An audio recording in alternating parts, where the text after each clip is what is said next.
Well, thank you very much for being here. I'm just going to tell you a little bit about some of the work that we're doing in what we're calling mobile health support networks for people living with HIV and AIDS in Mexico, South Africa, and recently in the UK.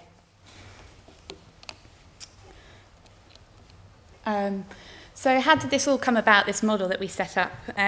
In 2007, we were working with a group of people living with HIV AIDS to try and understand some of the challenges that they were facing living with the condition. And what we found was that there was very high levels of social isolation and stigma. So although HIV AIDS medication is free for everyone in Mexico, the quality of life was very low because they have very little chance to ever exchange information with other people living with the condition. So we worked with this group of people living with HIV AIDS, and we tried to understand what they would like from a support network.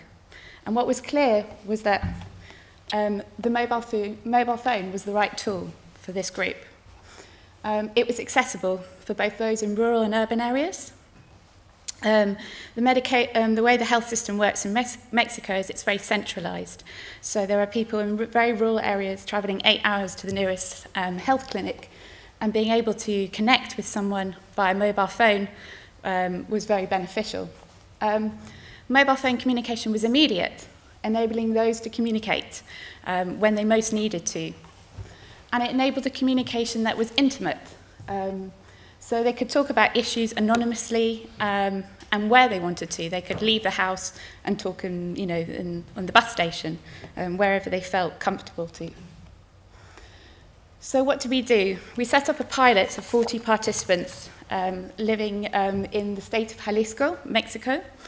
They were people from rural and urban areas.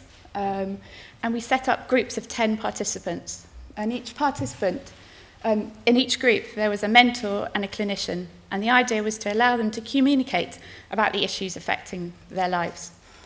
It was very simple group SMS technology. It was actually extremely difficult to try and set up in Mexico with some of the mobile phone companies. There's a monopoly there. What we tried to do was to generate a discussion for 3 months via SMS with these groups. So what happened?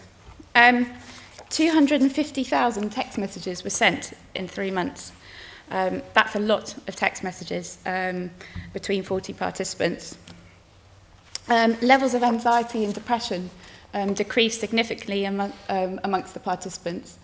And information and knowledge of medical treatment improved. So many of the participants would send direct and indirect messages about taking the medication on time, such as, have you had your breakfast and taken your medication this morning?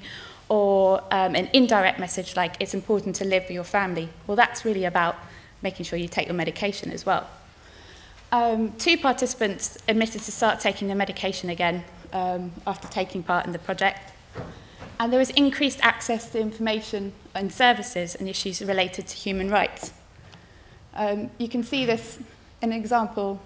Well, here is a participant in Project Zumbido. He said, I felt very sad and depressed and did not want to take my medication, but listening to my friends in a group, I started to feel happier and excited about life. This is an example of someone who had been suffering from an abscess on their tooth for about 8 months. And every time they went to the dentist, they would tell the dentist that they were living with HIV.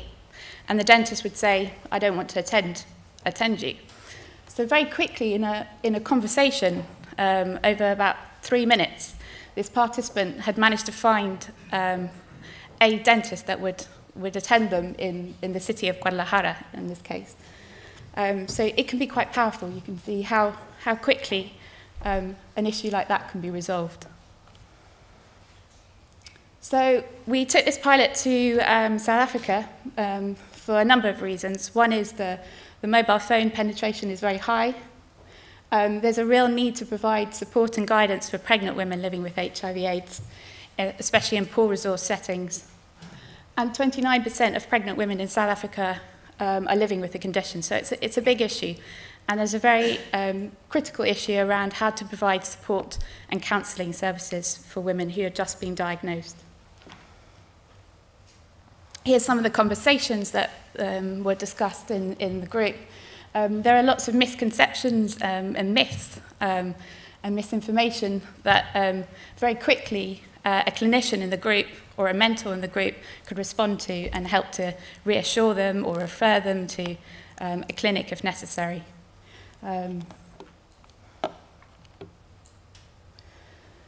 So, you know, a mentor in this group saying, you know, it helped to have the phones because late at night when the women want to talk or had questions, they didn't have to travel all the way. So we believe that this model has been quite interesting in helping to overcome some of the barriers to typical support groups. It's helped to, where there are issues around space shortages in clinics or staff shortages, issues around travel challenges, getting to a support group, and also issues around childminding and stigma and discrimination is a very big issue. And in fact, everyone who took part in this group said that they would not have attended a face-to-face support group.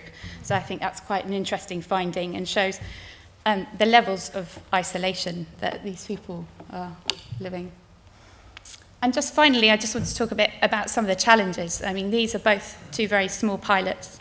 We're currently also running a small pilot in the UK with parents living with HIV/AIDS, where we're also testing an idea around having SMS guest speakers. So we're having a paediatrician this week. Next week, we're having a nutritionist where people can talk to them about issues and concerns.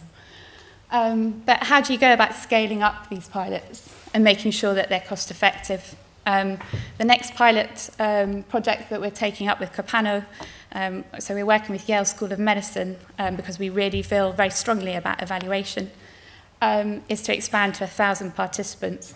But we really need to make sure that we're scaling up in the right way and we're evaluating in the right way. There are low literacy levels still, both in Mexico, in South Africa, and in the UK. There's issues around how do you do SMS projects with low literacy levels.